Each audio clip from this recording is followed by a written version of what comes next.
Shalom, selamat pagi, selamat datang di Renungan Harian Toraya. Sebelum masuk di Renungan Harian Toraya, mari kita berdoa. Bapa, di dalam nama Tuhan Yesus, kami akan baca firman-Mu, biarlah firman-Mu tetap tinggal di hati kami, dan kami lakukan setiap hari di dalam nama Tuhan Yesus, amin. Pembacaan terdapat pada Yosua pasal 4 ayat 1-24. Kedua belas batu peringatan. Setelah seluruh bangsa itu selesai menyeberangi sungai Yordan, berfirmanlah Tuhan kepada Yosua, demikian. Pilihlah dari bangsa itu 12 orang, seorang, dari tiap-tiap suku, dan perintahkanlah kepada mereka, demikian.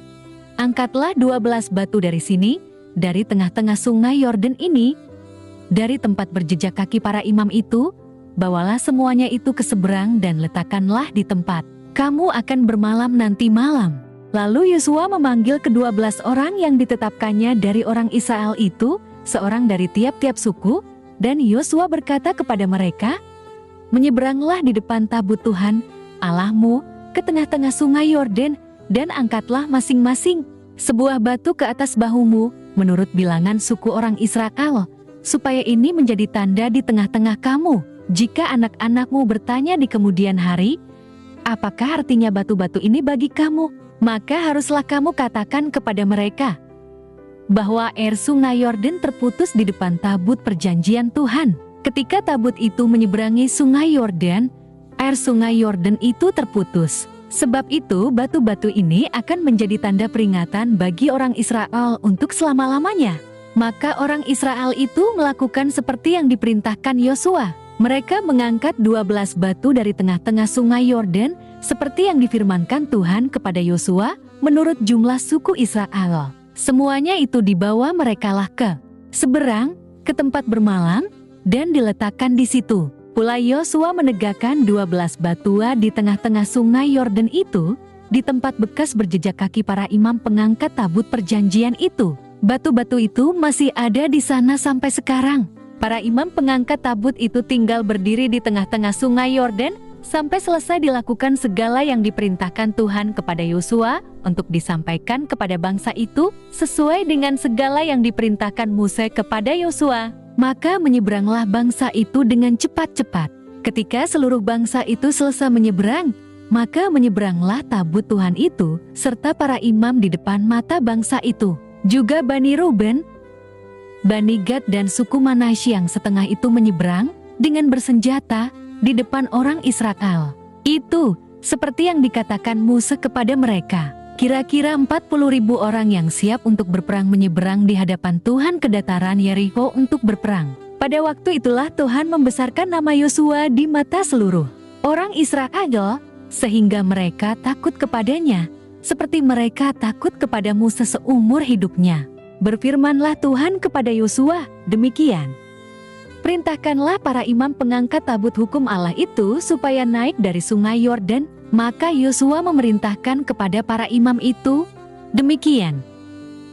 Keluarlah dari sungai Yordan. Ketika para imam pengangkat tabut perjanjian Tuhan itu keluar dari tengah-tengah sungai Yordan, dan baru saja kaki para imam itu dijejakkan di tanah yang kering, maka berbalilah air sungai Yordan itu ke tempatnya dan mengalir seperti dahulu dengan meluas sepanjang tepinya. Bangsa itu telah keluar dari sungai Yordan pada tanggal 10 bulan pertama, dan mereka berkemah di Gilgal, di batas timur Yeriko. Ke-12 batu yang diambil dari sungai Yordan itu ditegakkan oleh Yosua di Gilgal, dan berkatalah ia kepada orang Israel, demikian. Apabila di kemudian hari anak-anakmu bertanya kepada ayahnya, apakah arti batu-batu ini? Maka haruslah kamu beritahukan kepada anak-anakmu. Begini, Israel telah menyeberangi sungai Yordan ini di tanah yang kering, sebab Tuhan, Allahmu, telah mengeringkan di depan kamu air sungai Yordan, sampai kamu dapat menyeberang seperti yang telah dilakukan Tuhan, Allahmu, dengan laut Teberau, yang telah dikeringkannya di depan kita, sampai kita dapat menyeberang. Supaya semua bangsa di bumi tahu bahwa kuat tangan Tuhan, dan supaya mereka selalu takut kepada Tuhan, Allahmu.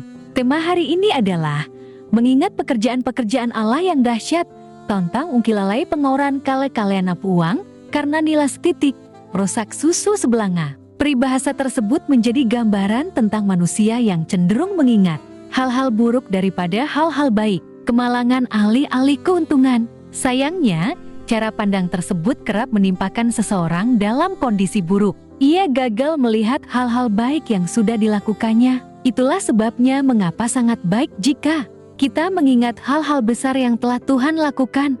Tujuan kita mengingat bukan untuk menjebak kita di masa lalu, namun untuk mensyukuri pengalaman berjalan dengan Allah dengan iman. Batu-batu peringatan di tepi sungai Yordan yang tercantum dalam kitab Yosua menjadi simbol yang sangat penting bagi bangsa Israel. Sebagai simbol, batu-batu tersebut melibatkan emosi, memori dan kenang-kenangan akan kebaikan Tuhan pada umatnya selama mereka berupaya memasuki tanah Kanaan. Allah sendiri yang mengeringkan sungai Yordan sehingga umat dapat melewatinya dengan aman. Ayat ke-23.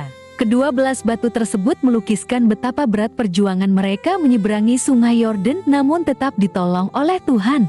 Ke-12, batu tersebut juga menjadi sarana edukasi bagi generasi-generasi muda umat Israel selanjutnya untuk tetap mengingat dan merayakan kebaikan Tuhan yang ia nyatakan lewat pekerjaannya yang dahsyat. Ayat 21-22. Dalam iman, mengingat adalah mengumpulkan kembali pengalaman berjalan bersama Tuhan. Gumul dan juang mewarnai perjalanan tersebut. Jika kita bertahan sampai hari ini, maka itu menjadi bukti atas pekerjaannya yang dahsyat. Spiritualitas seperti ini perlu diwariskan dari generasi ke generasi. Puncak rasa syukur bukan ketika kita tidak pernah bergumul, namun ketika kita menemukan jejak kasih Allah dalam seluruh tapak-tapak perjalanan hidup. Amin. Mari kita berdoa. Bapa di dalam nama Tuhan Yesus, kami sudah baca firman-Mu, biarlah firman-Mu tetap tinggal di hati kami, dan kami lakukan setiap hari di dalam nama Tuhan Yesus. Amin. Selamat beraktivitas. Tuhan Yesus berkati. Amin.